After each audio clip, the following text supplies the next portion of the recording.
Պարոն վարչապետ, հարցին իհարկե անդրադարձ եղավ, խոսքը վերաբերում է երկաթուղիների կոնվենցիոն կառավարման, կոնցեսիոն կառավարման հանձնելուն։ Պայմանագրում այսպիսի մի կետ կա, կոնցեսիոները կարող է կոնցեսիոն ակտիվները եւ հողամասերը վարձակալության կամ օգտագործման իրավունքով հանձնել երրորդ անձի առանց լիազոր մարմնի հետ համաձայնեցման։ Հասկանալի է, որ ռուսական կողմը եթե օգտվի այս կետից կարող է առանց Հայաստանի հետ համաձայնության երրորդ երկրի փոխանցել, այս դեպքում ինչ կլինի, եթե այդ երրորդ երկիրը Հայաստանի համար ընդունելի կողմ չլինի եւ ընդհանրապես Հայաստանի համար որ տարբերակն է ավելի ամրապնդված։ Ես կարծում եմ անկախ ձեր մեջբերածից ձեր նշածը իրատեսական սցենար չէ,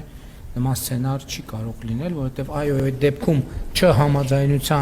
համաձայնության կարիք չկա, բայց մյուս լրագրողը ուրիշ բան մեջ բերեց, եթե գործողությունը լինի, որ մեզ համար ընդունելի է, մենք էլ կարող ենք մեր կողմից պայմանագիրը խզել, հարցը դա չի, բայց ես ասում եմ, որ դա իրատեսական սցենար չէ։ Շնորհակալ եմ։